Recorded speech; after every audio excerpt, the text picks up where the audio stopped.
இந்த sports arthroscopy unit இன் Kaveri hospital Vadapalani இது வந்து ஒரு மிகப்பெரிய வரப்பிரசாதம். மிஸ்டர் சாய் கிஷோர் சொன்ன மாதிரி ஒரு ஸ்போர்ட்ஸ் பீப்புளுக்கு வந்து இந்த மாதிரி ஒரு யூனிட் இருக்கிறது உங்கள் வழியாக தெரிவிக்கிறதுக்கு தான் இந்த ப்ரோக்ராமே. இதில் என்ன முக்கியமான விஷயம்னா, ஒரு ஸ்போர்ட்ஸ்னால என்னென்ன இன்ஜுரிஸ் வருது, அந்த இன்ஜுரிஸை எப்படி சிம்பிளான விதமான வழியில் மேலே மோசமாக்கிக்காமல் காப்பாற்றி சரி பண்ணிக்கிறது. இந்த மாதிரி சில பேர்னிங் கொஸ்டின்ஸ்லாம் இருக்கும் ஒரு யங்ஸ்டருக்கு.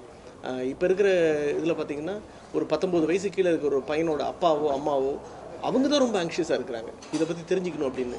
நிறைய டாக்டர்ஸ் பார்த்துருந்தாலும் காவேரி ஹாஸ்பிட்டலுக்கு வந்து உங்களுக்கு வச்சிருக்கிற ரிப்போர்ட்ஸ்லாம் காட்டி அது என்னென்னு தெரிஞ்சுக்கிட்டு அதுக்கான கரெக்டான ட்ரீட்மெண்ட் பண்ணிக்கணுன்றதுக்கு தான் இந்த Kaveri sports arthroscopy unit.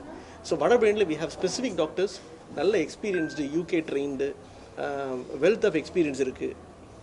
For example ஒரு ஸ்போர்ட்ஸ் இன்ஜுரிஸ் மட்டுமே சர்ஜரி மட்டுமே ஒரு 30,000 சர்ஜரி மேலே நான் பண்ணியிருக்கேன்.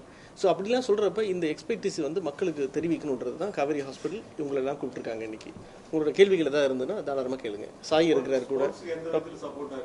சொல்லுங்கள்.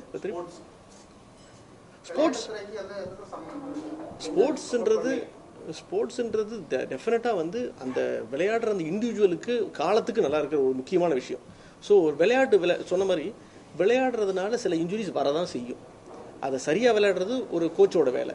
விளையாடுறப்ப சில இன்ஜுரிஸ் வர்றப்ப அதோட விளையாட்டை அதாவது முழுக்கு போடாமல் அதுக்கான சின்ன சின்ன ட்ரீட்மெண்ட்டை செஞ்சு அந்த ஸ்போர்ட்ஸை வந்து திருப்பி அவங்க போய் விளையாடணும்.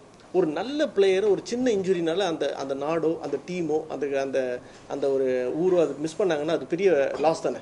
ஸோ அந்த பர்சனை திருப்பி அதே லெவல் 1 ஸ்போர்ட்ஸுக்கு கொண்டு போகிறது தான் இந்த ஸ்போர்ட்ஸ் ஆர்த்ரோஸ்கோபி யூனிட்டோட முதல் வேலை. சார், அதிகமாக பவுலர்லாம் வந்து மூட்டு ஷோல்டர்லாம் வந்து பிரச்சனை ஆகிடுது நிறைய பவுலர்ஸ்லாம். இப்போ அது மாதிரி ட்ரீட்மெண்ட்டுக்கு நம்ம பவுலர் இருக்கிறாரு. சாய், நீங்கள் எவ்வளோ பேரை நீங்கள் ஷோல்டர் இன்ஜுரிஸ் பார்த்துருக்கீங்க இப்போ பவுலிங் இதில்? ரொம்ப ரெகுலர். ஏன்னா எஸ்பெஷலி கிரிக்கெட்னு வரும்போது பவுலர்னு இருக்கும்போது வந்துட்டு நிறைய ரொட்டேஷன்ஸ் இருக்கும் கையில்.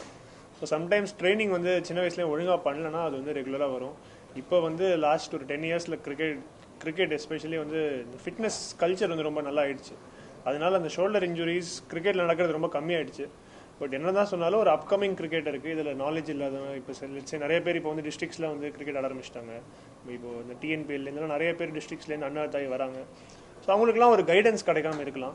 ஸோ அந்த மாதிரி இன்ஜுரிஸ் வரும்போது இந்த மாதிரி ஒரு எக்ஸ்பர்ட் டீம் இருக்கும்போது உங்களோட நல்லா கைடன்ஸ் கிடைச்சி அங்கேயும் திருப்பி வந்து கம்பேக் கொடுக்கறது ரொம்ப ஈஸியாக. பிளே ஸ்டோர் மற்றும் ஆப் ஸ்டோரில் இருந்து பாலிமர் செயலியை QR கோடு மூலம் பதிவிறக்கம் செய்யுங்கள். செய்திகளை உடனுக்குடன் பெறுங்கள்.